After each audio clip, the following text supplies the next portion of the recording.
today I wanted to come to you to talk about dreams, about following your dreams.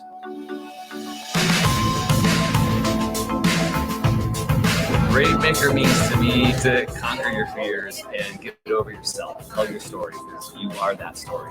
BraveMaker is about having courage to step forward, to face the unknown, and that's where you find your character. I believe that all of us are here to tell a story and to do something that makes you happy. The film is about a mother who counsels her son through video diaries. It's a wonderful piece. It takes place in 1961. She finds out through the course of her interview that even though her art was rejected, there are people who appreciate what she does. And there's a little twist at the end that I won't give away. You have to see it. So that's what I really hope people can do, is that we start listening to each other, and then we'll ask questions and then listen and believe. We have our own blocks, our own mindsets, our own obstacles that stop us from getting to the dreams that we want. So what do you ladies think that help empower others? Be open to giving these women or girls a chance. If it was easy, everybody would be doing it. Just follow your dreams.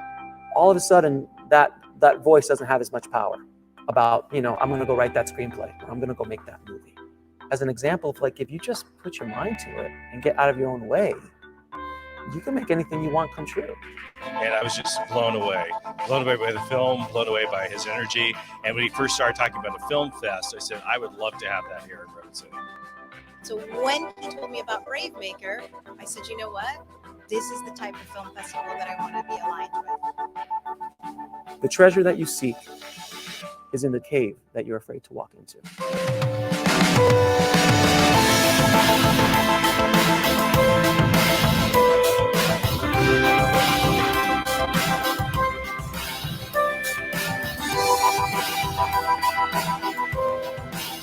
So I don't want you to walk into that cave.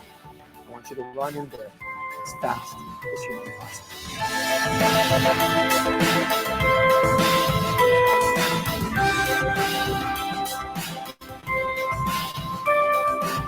I am a BraveMaker. I am a BraveMaker. I am a BraveMaker. I am a BraveMaker.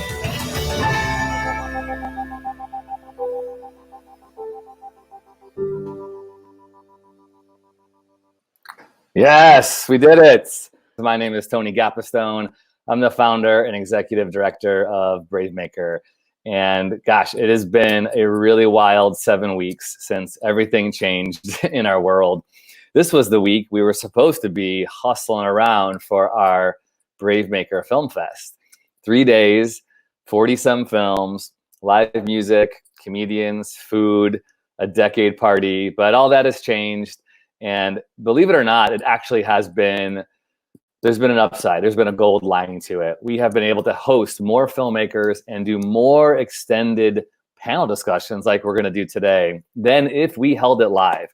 So as sad as I am not to experience everything we just saw in that video, there is some great plus side to it. So thanks for joining us today. We have two great filmmakers that you're going to meet in a second. Before we do that, let me just say thank you to our sponsors. We can't do this without those who believe in our work. With a grant from Nikon, we were able to continue to take these film experiences online. So I want to say thank you to them. We also need to say thank you to Premia. Premia is a real estate capital company in downtown Redwood City, and they have been generous to support our work really, since the beginning of 2020. So huge thank you to Premia for saying yes and becoming one of our sponsors. We lost some sponsors when everything didn't go public, but we're now looking for new sponsors who believe in what we're doing in the same way digitally here. So if you believe in this and want to say yes to support brave voices for justice, diversity, and inclusion, hit me up. Email us, tony@bravemaker.com. We are a 501c3 nonprofit, so every partnership financially and every donation is tax deductible. Well, hey, let me bring and introduce my co-host today. She has been a staple of the BraveMaker community for the past year.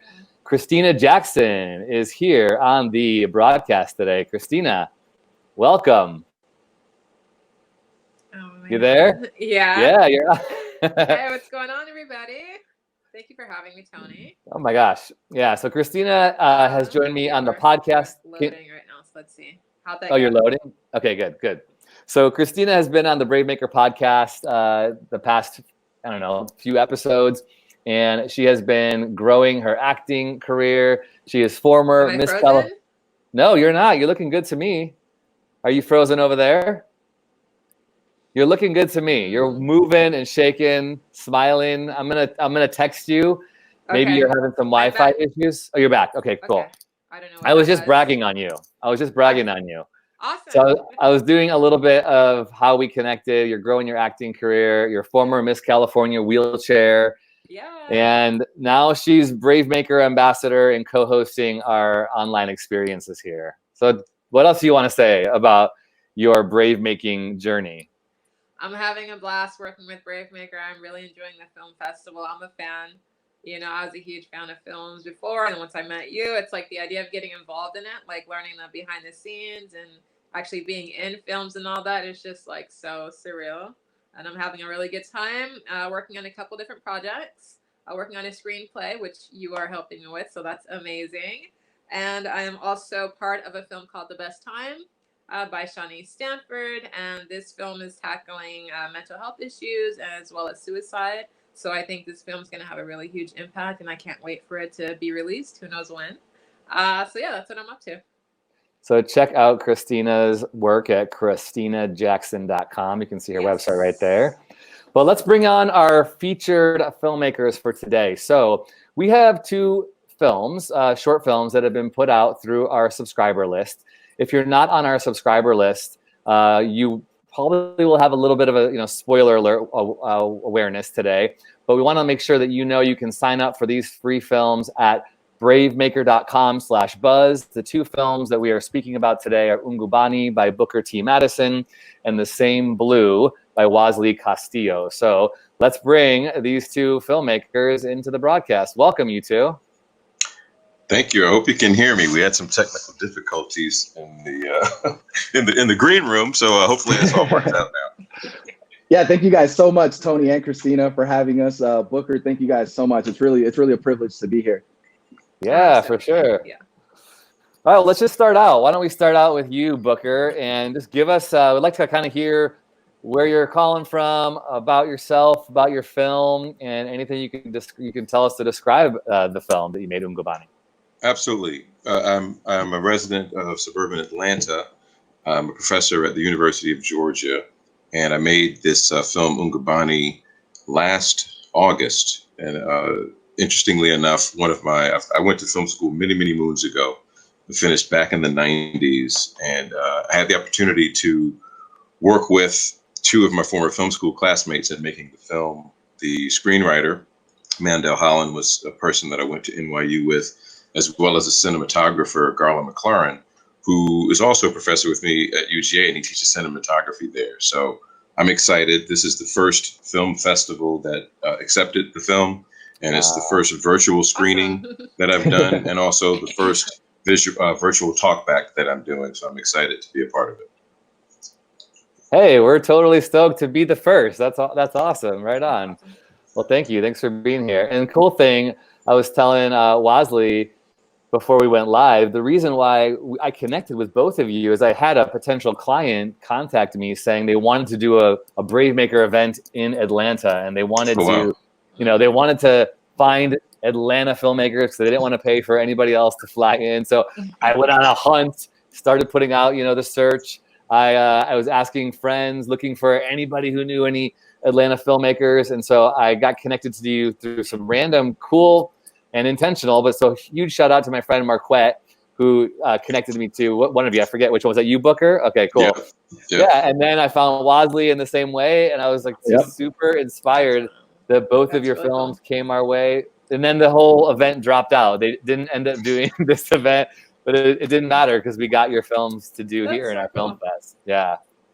That's all that matters. Yeah. So Waz, why don't we talk about your film? Share about The Same Blue. Sure. So The Same Blue was made as part of, it was my thesis film out of the College of Motion Picture Arts at Florida State, where I went to grad school. I moved to Atlanta shortly after that, and it's been on, a festival run ever since. And I'm really, really thankful to Tony and Christina for doing this kind of thing, because the world needs it right now. We should have a chance to connect, even though we can't physically, so thank you guys so much. Yeah, for sure. Our privilege. Yeah. Well, let's dig in a little bit. Why don't you want to share any other questions, Christina? Oh, no. I was just, it's amazing you guys are both in Atlanta, and these films are like so different, but they're both tackling like some social justice issues. So I really want to dig in and just really understand, because the characters and the issues for both of them were like, you know, it's the kind of short films you're like talking to the screen, like, no, don't do that. Like, you know, so I want to know, like, what were you guys thinking with these characters? You definitely like stirred up a lot of strong feelings with them. Booker, you can go ahead if you like. Okay, well, this believe it or not, was the first film that I directed that I did write, and I had done a short film in the summer of I guess 2018, and it was a pretty expensive short film, and I didn't want to spend a lot of money on a short, so I reached out to my writer friends, and Mandel was someone who had done a feature film when we were still in film school, so just a whim, I said, hey Mandel, do you have anything short? He didn't. But he was willing to take a swing at it. And the conversation that we had was, I told him that I wanted a protagonist who had to face an impossible choice, a moral quandary. And in the course of our discussion, we realized that both of us, we had this theme throughout our art of you can't judge a book by its color, because we're both African-American males. So that was a theme that we had in common. And maybe 5-6 weeks later, he came back with the script. And the first draft that he sent me is probably 98% of what you see on the film. So very little tweaking or revision was required. And what excited me about it is that the protagonist, we're constantly seeing different layers of the onion pull back. And I felt guilty at the end of the script, because in the same way that the characters judged the protagonist in the film, I also judged him as I was reading it. So when I got to the end and I realized it's not what I thought, I was like, okay, this is a movie that I think needs to be made. I just wanted to say, thank you for picking at us, like getting under our skin. You know, as a white person in this culture, there are so many defensive reactions that we have to stories like this, especially when it pokes at us and how we judge one another. That's why I was so drawn to want to select this film, both these films, because I know I need to have these conversations. And right now, especially as the world or the country is talking about Ahmaud Arbery and what happened with his life, this is so important. But we don't know how to talk about these things sometimes, because we're afraid to say the wrong things. We're afraid that we're going to get pushback. So that's why I love films like this. A little short shot in the arm that makes you go, okay, where are you with this? What would you do? How would you be responding? I wondered if you could chat a little bit about how the film started, and I can show a few images. And again, if you haven't seen the film, we apologize. There probably will be some spoilers here. If you haven't, you want to put a pause and come back and watch this on the replay, and just give me an email. I'll send you the links to the password protected films. I'll happily get those in your inbox if you have not seen the film yet. But Booker, can you chat a little bit about the beginning of the film and how the inciting incident, projects these characters into their journey? Sure.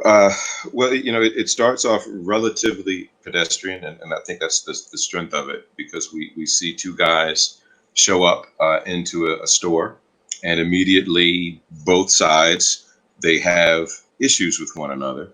And the two main characters, they, after making a purchase, they go outside and they have a conversation, and then they're confronted with a decision that, believe it or not, in my own personal life, I'm married, and I've been married for 19 years.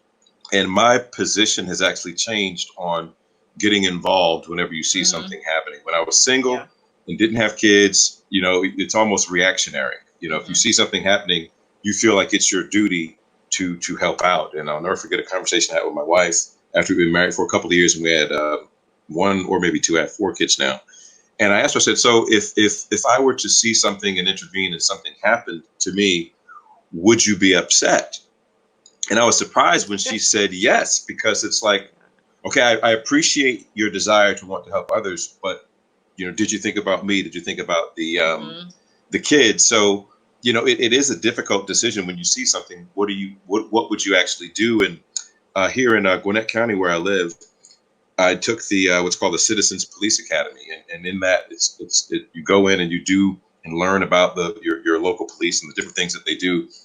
And one of the leaders of the program, he told me that even off-duty cops, they're told that if you see something, you should actually call the police and not get involved. And I said to myself, well, if these guys who, you know, they are armed because they're off-duty cops, and if the police are telling them not to get involved, then perhaps my hero complex that I had, and I don't say that to be negative, maybe that wasn't the best impulse to in fact have. And that's what the protagonist in the film is faced with.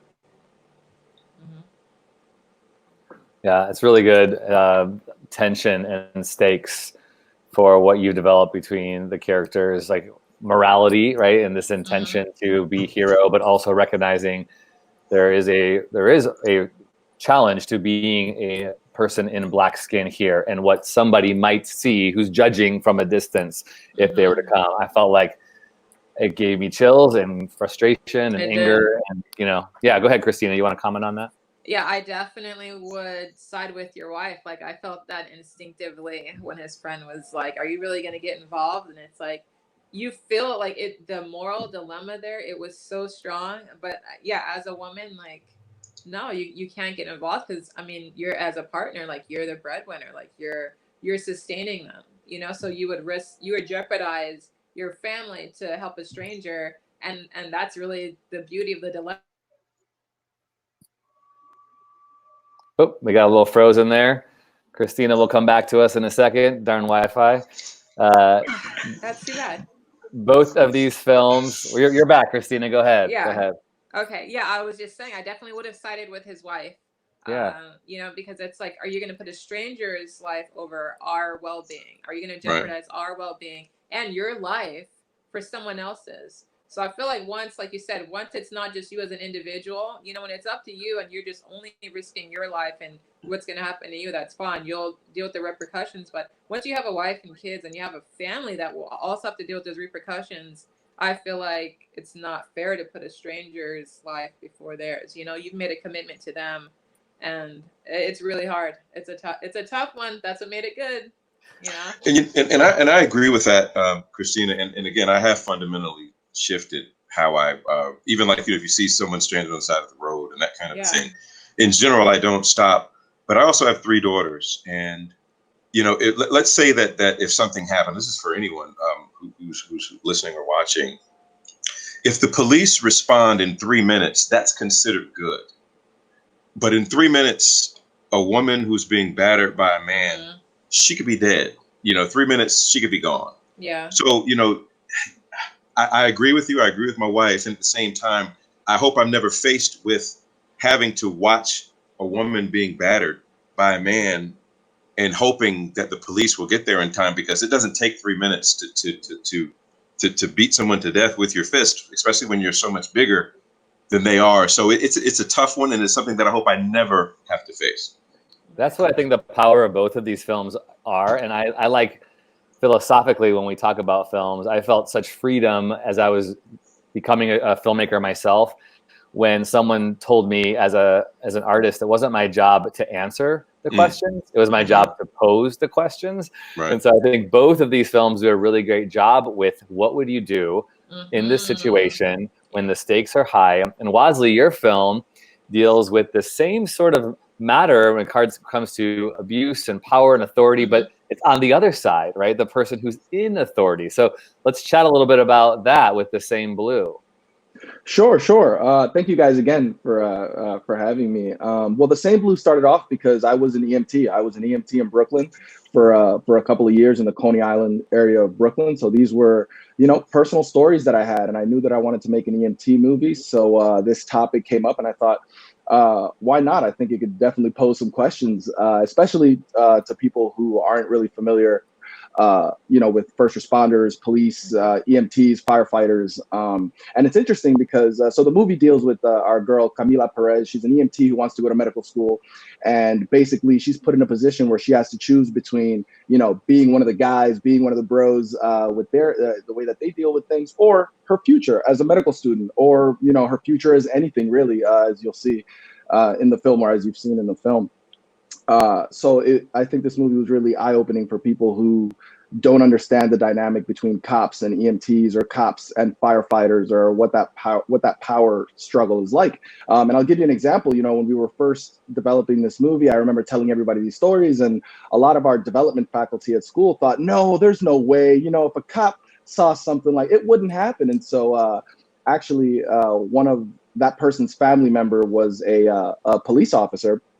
And he basically explained the plot of this movie without having read the script, and said, yeah, this is exactly what we would do. We would go get our own, no matter what. We go get the boys in blue because we're wearing the same blue. It was really shocking to hear that, you know, just so bluntly from somebody on a force. Wow. If you're just joining and tuning in, we are with two filmmakers who have films that are both dealing with issues of justice and race and power and authority. My name is Tony Gapastione. I'm executive director of the BraveMaker Film Festival. I'm with my co-host Christina Jackson here. If you are just jumping on and you have questions for Booker on his film Ungubani, Who Are You, or Wasley on his film The Same Blue, please chime in. We have Robertino, who's watching along right now. Robertino is one of our programmers. He's the assistant director of the fest, so Wow. he's a little biased. But congrats to Booker and Wasley. Beautifully shot, great casting and acting, quite powerful and very brave. I wish you both a prosperous future. Wow. Wow. Thank you so much. Yeah, thanks, Robertino. Anybody else who wants to chime in, we welcome you to chime in. We have Elba who's saying she wants to watch these films. So Elba, just let us know. All you got to do is follow us. Go to our webpage, bravemaker.com/buzz. We'll make sure we get these films to you right away, Elba. Okay, cool. Yeah. So, Christina, I turn it over to you. What are the questions you got? I wanted to say about The Same Blue. Can I tell you, like, you have a similar circumstance where there's a woman in trouble and she's being battered. But can I tell you, I didn't have nearly the same moral dilemma when I saw her. Like, I don't know, something like as a woman to another woman, like, no way, I'm not leaving her there. Like, whatever, if I lose my job, I lose this, like, whatever the stakes are, they're gone. I'm leaving with her. So it was very different. Like, there was no absolutely question. I'm not gonna The Same Blue. Like, I don't understand that, or I don't condone that, so I'm not gonna oblige by that, you know. And it was good. For sure. That's the attitude. A lot of people have that, you know, when it's especially when it's a family, you know, when your dad was a cop and your mom was an EMT and grandfather was, you know, a sergeant or something. It gets really difficult. It gets muddy. Oh, it's definitely very muddy. Yeah. Can you two talk about, just as filmmakers of color and telling stories that have these themes of race and justice and, you know, conflict of authority, how that played out for you? You know, like, anything you can share about, like, the making of the film. Obviously there's such powerful reasoning to why we need these stories, right? So there's kind of the central importance and meaning behind making the film, but also even just the challenges of getting it on the screen financially, you know, dealing with casting, production never goes the way you expect it to go. So Wasley, since we're still on The Same Blue, I love hearing triumph stories. How did you deal? What lessons did you learn making this film? Not triumph in and of itself, for sure. You know, I mean, if you watch the movie, you see that we had an ambulance, and we were given an ambulance for a week. I don't know if I can say the company name, but they gave us an ambulance for a week, and we were able to use it and shoot all around town in Tallahassee, Florida. This was a part of the production that when our development professors read the script, they were like, everything's great. Where are you going to get an ambulance? How are you going to get an ambulance? Who's going to give, you know, 20 college students a federally funded ambulance? Or I mean, it just, you know, but at the end of the day, some very, very nice people gave us the ambulance. We got it. And we probably secured the ambulance about 5 days before principal. It was a scary time, but we got it. And as far as getting the movie made, in the beginning, when you're first pitching projects, like I said, it was made for as my thesis film out of FSU. When you're first pitching projects, you know, you get a lot of holes being poked in your story, and so that's what they're there for. But the main one with this one wasn't really anything having to do with story or believing the action, at least that I had written, but more so people saying, well, I have an uncle who's a cop and I don't think he would do this, or well, my so-and-so does X, Y, and Z and I don't think that they would feel this way. And it was shocking to me because I thought more people knew, hey, this is a brotherhood. This is like a guild. This is a group of people who, become bonded to each other. And so they act as such. And I guess people were confused by that. So it was difficult trying to get that point across. I think that's a really interesting point. Just a couple of things, because we always have filmmakers and those who are aspiring to be or get their projects off the ground. One, you just talked about the challenge of getting your set pieces, getting props, getting locations. Like some, those of you who are watching, to get these films made, you have to ask a lot of favors. You are asking a lot of people to do things for free. And getting an ambulance is no easy feat. I had one in my film too, same deal. And somebody gifted it to me, paid the insurance, paid off. So I just want to say, if you want to make a film, you got to be willing to, like Wasley is saying, do whatever it takes to get the things you need and ask a lot of people, ask for a lot of favors and hear a lot of no's, but hopefully those things come through. And maybe if you're the other person who actually likes to support artists, this is how you can support artists. Ask your filmmaker friends or family, what can I do to help you? Do you need anything that I can get? Because chances are there's things that you have connections with that your filmmaker friend doesn't. The second, just to point out the challenge of being a storyteller when you view it a certain way and you have this idea in your head and other people shoot it down or say, no, that's not how it is. It's a real challenging thing. So how do you push through that? Did you just kind of go, okay, I got to go this direction? Did you adjust along the way?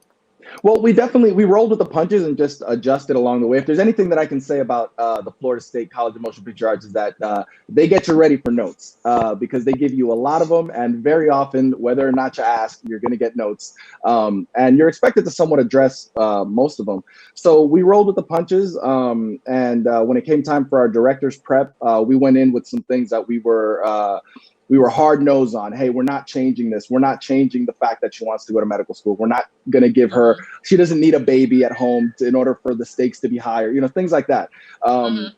And then we went in with things that we were really flexible on. For example, locations. The big flea market scene was supposed to be a packed flea market that day. Turned out we couldn't get it. There were insurance issues. There were problems, logistical issues with the incredible owners who still allowed us to shoot there.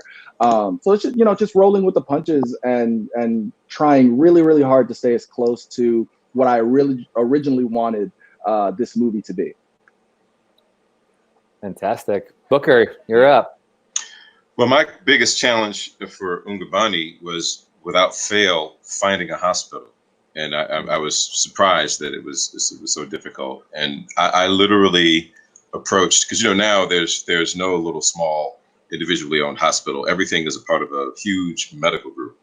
So I literally approached every medical group in Metro Atlanta and was turned down by every single one. So what I wound up doing is using the local library near my house and using visual effects to put emergency and the name of the hospital on the side of the building, and then also visual effects to remove the bike rack from in front. So that was the most difficult location to get. And despite me telling Mandel, hey, I want something that's simple with a few locations and a few characters, which he delivered, neither of us could have possibly known how difficult it wasn't difficult to get a hospital. We did not get a hospital. So we had to be creative, and fortunately, the visual effects artist that I brought on was able to solve that for us. So, and another thing that was difficult, I guess, too, is that it was a 16-page script, and my budget would only accommodate 2 days of shooting. So you're talking about banging out 8 pages a day. That's a lot of work to do. So there was things that we had to compromise, and we did have to come back and do a pickup day because we just ran out of time. Oh, which leads me to another hugely difficult challenge. Was the sun came up on us both days of shooting, so we ended both days in the car. So the problem was the window behind the actors' heads were changing colors when we cut. So we had to reshoot that. I was hoping that I could rotoscope the back of it, but it would have cost me so much money. It was cheaper, just to find the money to do a pickup day so that the windows behind their head could remain consistent. So those were, you know, I'm not a big fan of you can fix it in post. I don't believe in that. I believe you should get it right when you're on set. But in this particular case, I had no other choice but to fix it in post. Mm-hmm. I'm looking at this shot right here going, that's pretty cool. Yeah, this is a library. Really yep. It looks so good. That looks so incredible. Good. Really simple. As you know, someone's pushing a wheelchair and you've got the glowing pink. I mean, I'm like, kudos to you. And we couldn't access the library. So thankfully, that pillar that you have there, we just had them go behind the pillar because they couldn't go inside the building. So they just come from behind the pillar and it works. Very good. It worked. It did work. Yeah. Can I say, Christina, the mom's expression when she sees him when he arrives at the hospital, I want to say probably that's going to be a lot of Black women's feelings. Like, what are you doing? You know? Yeah. And interestingly enough, I've screened the film for different audiences. And even before I finished it, I did a test screening for a class at UGA, which is almost completely white, and a class at Clark Atlanta University, which was almost exclusively Black. And the reactions were so incredibly different with the different ethnicities. But I wanted to do the test screening, one, to get feedback on what was working and what wasn't working, but also to have both ethnic groups chime in, because it's a very pointed discussion on race. And the other thing that I think that's not discussed enough with this film is that everyone stereotypes everyone. You know, it's not just the white characters stereotyping the Black characters. The Black characters also stereotyping the white characters. It's like, for example, like the two guys who pull up at the stoplight. 100% of the people that see this movie are afraid and think they're going to do something bad. Why? Because they're white guys in a pickup truck. That's just as, I guess, suspect as assuming that two Black guys that come into a store at, you know, in the middle of the night are going to rob the place. So, but I think that really describes how the human mind works. Unfortunately, we all stereotype to a certain extent. I guess the question is, will that stereotyping allow you to treat someone in a way that is different than you want to be treated yourself? Yeah, that's powerful.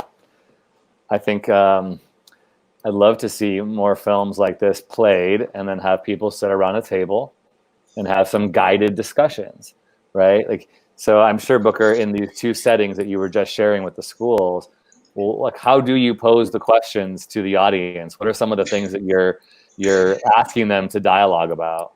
I actually spent a lot of time developing the questionnaire that I presented, because I wanted written responses, and I wanted those responses to happen before any discussion. Case in point, the discussion at Clark Atlanta, a friend of mine, a professor there, we did it in his class, and he wanted to have the discussion before we filled out the forms, but I wanted the questionnaires to be filled out first, because often, and rightly so, a discussion will influence how you experience a piece of art. But I wanted people's pure, unvarnished opinions, and I was very intentional with what I was looking for. Like, did you like this character? And if you didn't, why? What was confusing, or what was unclear, or what made you uncomfortable? And then I had, of course, and there was more questions than that, obviously. But then I also had a part of the questionnaire that allowed them to write whatever it was that they wanted, and I really stressed the need for candor, because oftentimes students feel like I'm going to give the answer that the professor wants me to give them. Like, no, I'm not interested in what you think I want to know, because one, you don't know what I want. I want to know what you want. So I really stressed, and one, it was anonymous. So it's almost like the student evaluations. I think when students, they fill out those teacher evaluations, the anonymity is what really allows the student to feel comfortable sharing what they thought. So that worked really well to have those questionnaires, and it really served as a guided discussion, as you say, because I didn't want just to have a free for all of, hey, what do you think? Because that's not going to really tell you much. Good. Could I say something? Please go ahead. Yeah, I really do feel like stereotypes, we do use them to shape our behavior, how we interact with other people, whether, like, say, you know, whatever car pulls up beside you, who's looking back at you and how you respond to them. I think we definitely use stereotypes to shape our behavior, but also we have to make a decision all the time. we want to be treated, you know, and we should treat other people the way we'd like to be treated. But how far does that go, like to our own detriment? So if I was in a gas station parking lot being beaten by my boyfriend, I would love for someone to step in. Please don't just allow me to be beaten to death here, you know? And like you said, you've only got a couple of minutes, 3 minutes. I could be gone while you're arguing with your wife and kids. Do I save her? Do I not save her? And so you have to make that decision. It's what I mean, you know, for you, it's what you would want. It's what we would all want. Someone please intervene and save my life. Right. But for the person that has to intervene, it could be to their detriment. That's so right. What do you do there? Were you in alignment with your protagonist? I would have to say, okay, I'm going to answer it this way. Because I don't know. I think my feelings are more nuanced than a simple yes or no. Right. I will say this, that I support him in what he did. Mm-hmm. And if it were my son, because I have 3 daughters and a son, mm-hmm. if it were my son doing this, I would not chastise him. I would not tell him that he did the wrong thing. And yes, it could have turned out very differently for him. But I do think that there's still a place for courage, for being brave, you know, mm-hmm. which this film festival promotes. There's a place for self-sacrifice. And the moment that we are no longer willing to sacrifice and to put ourselves on the line, then it's going to be anarchy. So there is still a place for that. So mm-hmm. would I have done it? Again, that's a tough one. I just can't imagine watching a woman being beaten, and I'm like, okay, let me call 911. Let me sit here and wait for the police and watch her get beaten. I don't know that my instincts would allow that, but that's also very dangerous to get involved. It really is. Yeah, and there were so many points where my stomach was like in a knot when he's approaching her. I thought, oh wow, is the gas station attendant going to come out and shoot him?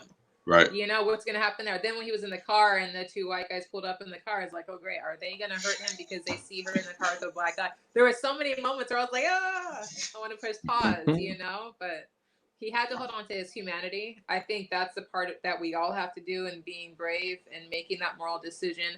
Put your humanity before your fear.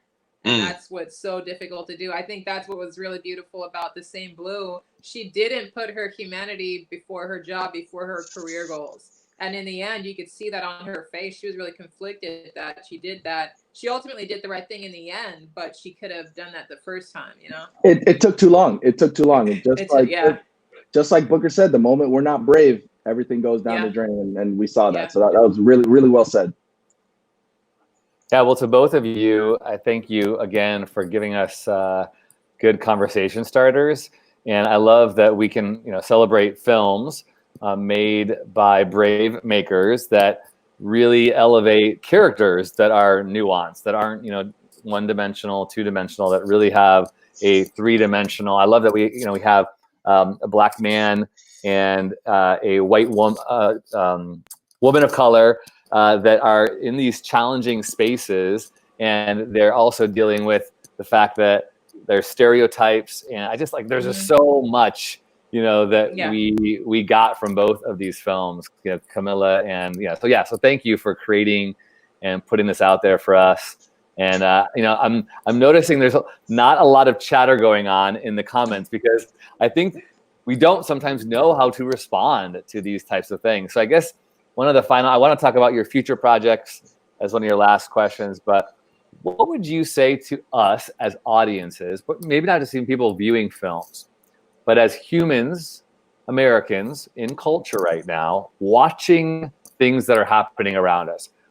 What can we do better in regards to how we engage in these types of dialogues? What can we do better?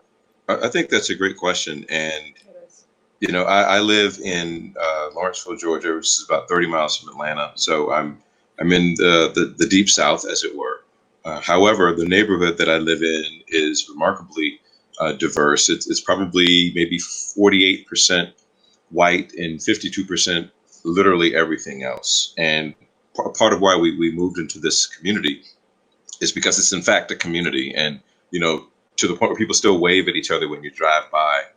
And despite all the things that are going on in the world, you know, and also one of the covenants in the neighborhood is that you can't have any yard signs, no matter what. So we don't have to worry about, you know, Trump signs or Biden signs, you know, because then those are the things that immediately, oh, you have a Biden sign in your yard, I don't like you, or you have a Trump sign in your yard. But you know, the community, we're intentional in being human towards one another, and we don't allow these simple divisions to make our community less habitable. So I think that we have to be willing to, I'm not saying not to discuss these hot button issues, but to not allow differences of opinion to allow us to construct walls, because now it's difficult to even have a conversation with people who don't agree with you because, you know, of social media, because of your friends. But we just have to elevate community above difference. And in doing so, it just makes life far more enjoyable, not just for ourselves, but also for our kids and people who come after us. Yeah, that's really good. Would you say a practical way to live that out would be to be intentional with having conversations, or to ask and invite people? Obviously, we can't with shelter in place, but yeah, practically, what does that look like, do you think? Having space to make that happen, or what? Yeah, being intentional is often uncomfortable because it's easier to shelter in place, even if we're not legally mandated to do it. And that's what we kind of do. You know, on social media, we tend to follow and be followed by people who think like us. We tend to hang out in places and go to restaurants or wherever we go. We like our kids to hang out with people whose kids are similar to ours. Mm-hmm. So you do have to be intentional. And then the two words you said, intentional and then invite. Because even in being intentional, I think relationship is first. But then after relationship, perhaps a person doesn't want to discuss the election or, you know, these other hot button issues. And I think that it has to be something that both people want to discuss. So yes, intentional, but also that invite component is huge too. Because sometimes when I hang out, I don't want to discuss anything. I'm a filmmaker who actually doesn't like discussing film because I teach film, I make films. So whenever I'm hanging out, the last thing I want to talk about is a film, you know, whereas someone else, oh, he's a film professor, he's a filmmaker, let's talk movies. I don't want to talk about that. Invite me to talk about something else, like the Pittsburgh Steelers, perhaps. That's good. Okay, cool. Waz, what do you say?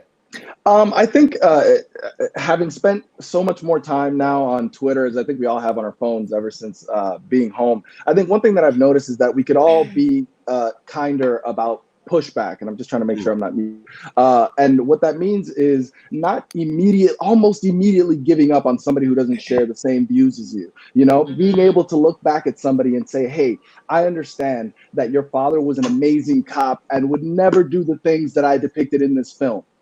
But that doesn't mean that what happened here isn't true. You know, both can be true. And realizing that in that moment, if that person chooses to say, you're a liar, that's not a real movie, it's okay to take a step back, breathe, but at the end of it, not give up and say, oh, you know what? That person's not worth it, because we're all worth it. We're still trying to get them to understand. And, you know, pushing them away and saying, hey, you're just never you don't know my struggle, man. You're not Black, you're not Dominican, you're not this and that. It's just going to make things worse. So I think genuinely being kinder about pushback, genuinely being kinder about those trolls on Twitter. It's going to take us a long way. Yeah. I agree with that. And that has impacted. I have two examples. One, the way that I give comments on my students' work. Right. You know, we have a rule in class that we always lead with what works, because if you can't identify something that works, you haven't earned the right to criticize, because we all have the gift of criticism. And then another example is my first novel is set in the world of hip hop in New York. And it was a middle-aged white woman who started reading the book and didn't finish it. And then she posted a review. And you're like, it's not for me. And so I actually sent her an email. And this was years ago. Sent her an email and invited her to finish the book, which she did. And then, you know, she was able to identify with these characters and these universal themes. And granted, she's a middle-aged white woman from the Midwest. And the protagonist was a 15-year-old hip hop producer from New York. And she, you know, she actually gave it a chance. To Waz's point, you know, you have to really just kind of, okay, let me take a deep breath. Let me relax. And let me honor the humanity in that person, even though we have differences.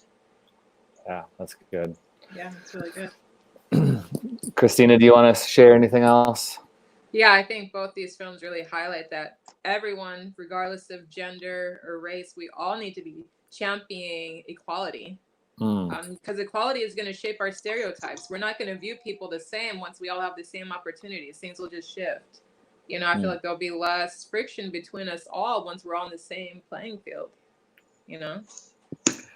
That's so good. Yeah. And so, especially now when we're all cooped up and there's this pandemic that we're all dealing with, everything is loaded, right? So we have all these emotions under the surface. And as you said, Wasley, like we're on our screens or on our phones and we're responding to the person that we really can't see. Exactly. But how do we humanize others? And so, so thank you for this. As the lone white person on this conversation, I want to speak to my compatriots out there who are white and non-people of color, that we can do better by just trying to listen more and realizing our reactions when conversations like this, what we get heated about. And someone gave me this years ago, but just help me understand. Like, I want to understand this. I want to understand your perspective because I don't, or I've had a different experience. And letting someone just share. And then I think I know I need to just apologize because I am complicit in racism. I'm complicit in my ignorance prevents and oppresses other people and marginalizes people just by my privilege of being a white person. And maybe, yes, I did not sell slaves. I did not, prevent any person of color from getting, opportunities. I didn't do that necessarily, but at the same time, I inherently do just because of who I am. And I know that that's a hard thing sometimes for white people to talk about, and I'm just accepting it myself. I want to get better. I want to get better at listening and hearing and recognizing that I don't have all the answers, and it's okay if I mess up, and I'm just taking responsibility, like saying I'm sorry when I say things that are stupid or insensitive. But we got to be willing to hear that. So so BraveMakers, I think that's a big part of what we're trying to do here is have these conversations, let these stories wash over us, let them provoke us, and let us feel uncomfortable. It's good, and be okay with not having all the answers, and recognizing a lot of life is messy, and a lot of these stories remind us that we probably wouldn't make the right decision in the heat of the moment, and that's what makes it a good story, is learning from not making the right decision a lot of times. Yeah. And Tony, I think that piece of advice that we all could use that. And in my classrooms, what I try to do is create an environment where everyone's voice is valuable and everyone has a voice, because oftentimes, depending on what environment you're in, it's like, well, I don't have anything that I can say that can contribute to this conversation. And I think that we all need to listen more and talk less, not just white people, because most of us talk far more than we listen, because we're so busy trying to formulate a response that we're not even listening actively and intentionally. It's good. Well, thank you to both of you gentlemen, you BraveMakers, you Filmmakers. I love this. This was really good. I wish we could talk longer. Can you just give us a pitch or a log line of what you're working on next, if you've got something, and then where people can find you to follow you? Wash, go ahead. You go first. Sure. So pitch, I'm actually getting ready to jump into post-production on my first feature that we shot in the Dominican Republic last summer. It's called Yvonne and Elias Piña. Yeah, it's repping the homeland, trying really hard. So Yvonne and Elias Piña, when a teenage girl in New York City almost overdoses on drugs in Queens, her mother sends her to live with her aunt in a very small town in Elias Piña. So it's about her coming of age and understanding what struggles she had mentally in DR or before that. This one right here, actually, thank you, Tony, for showing it up. So incredible cast in Ivana here, the young lady who's sitting down, and Kelvin Grillon, who's standing up right there. And that's what's next for me. That's what I'm diving into for the foreseeable future. So I hope we can maybe screen it at BraveMaker one day. Right on. Where are you in regards to edit? How long do you think you've got? Well, because of COVID-19, we were supposed to go back to New York and finish. We've got the first 15 pages of the script to be shot in New York City. So we have a good cut of the stuff that we shot in the Dominican Republic, which is where this still comes from. But as far as the New York City stuff, we got to wait till it opens back up. Which whenever that is, we're in no rush. Let's let everybody heal and get better, and then we'll get back to making movies. Just wanted to throw that out there. Yeah, right on. Cool. Well, keep us in the loop. We're your BraveMaker family member now, so we look forward to seeing what you put out next. Booker, what? And your Insta. Oh, my Insta is Way of Waz. So there it is, Way of Waz on the screen right now. Everywhere else, I'm just Wazly Castillo, Twitter, Instagram, and Facebook. Booker. So Waz, I'll say, I lived on 143rd between Broadway and Hamilton Place, which is a Dominican neighborhood. So yes. I'm very Dominican, and when I walked down the block, everyone thought I was Dominican. So you know what? You look very Dominican. So there you go. So what I'm presently working on is I'm doing a page one rewrite on the screenplay that I adapted from my second novel, Snitch, which was published way back in 2011. And you write a script from a book and it doesn't sell in 9 years. I think it's time for you to do a rewrite and see if you can better represent, what it is that the book was trying to convey. In addition to that, my next short project is going to be it's called American Triptych, and it's 3 short narrative films that examine 3 different approaches or responses to the coronavirus. One white American family, one Asian American family, and one African American family, written by 3 different writers, and combined it'll be about 15 minutes. So cool. 2 of the 3 scripts are written. One I wrote, another a former student of mine who's about to get his MFA from SCAD in screenwriting wrote the second, and then the writer of Ungubani, Mandel Holland, will be writing the third. So I'm enjoying the writing process, and it's great that I like to write. I can't imagine if I was a director who didn't write what I'd be doing right now. And I'm looking forward to things opening back up so that we can put some boots on the ground and get some shooting done. Fantastic. And where can people find you?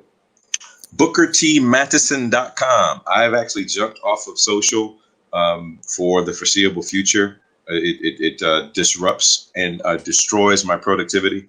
So I'm in the cave. I'm in the cave right now, in the lab, whatever you want to call it. Yeah. So BookerTMattison.com. Awesome. Well, thank you. This was really, really great. Yeah, we know we'll hear from you in the future. Please find us again, submit us your stuff, and anything else we can do to help elevate your brave voices. We're here for you. Thank you. Thanks so much for having us. We really appreciate it. Thank you so much, both of you guys. Thank you. Yeah. All right, you two. Well, for the rest of you all, we're so glad that you hung out with us. Christina and I will be back again. We got some other stuff coming up, so make sure you check our Facebook page. Go to our website. We got oh my gosh, we have this Saturday. We have the documentary "I Want My MTV," which has been available to our subscribers. So that is available this week. If you're not on our subscriber list, you didn't get the email. So you've got to go to bravemaker.com/buzz. And we're going to talk to former VJ Alan Hunter, as well as the filmmaker Tyler Meesum on Saturday morning at 10 a.m. And then we have this Friday, we have a documentary called Childhood on Fire, which is a really intense look into childhood trauma by a filmmaker named Jason Hanesick. And his featured subject, Nick, will be a part of our discussion on Friday. So if you are interested in documentary work, you care about the foster system, we also talk a lot about racism and how racism impacts the foster system. So that'll be happening this Friday at 3:30 p.m. Pacific time. Christina, thank you so much for being a part of this. You know, I was proud to work with you and see your career grow. I think you're frozen, but I will, there she is. I will throw up Christina's website. Follow her. She's got her career that is budding, her music, her modeling, her advocacy work, her acting. It's all happening. So follow Christina. Thank you. Cool. Thanks, my friend. And finally, we do have a matching campaign going on right now. So if you are a giver in any way and you would like to give to our 501c3 nonprofit, all of your donations are going to be matched. That's basically doubled. Give $1, it's $2. Give $500, it's $1,000.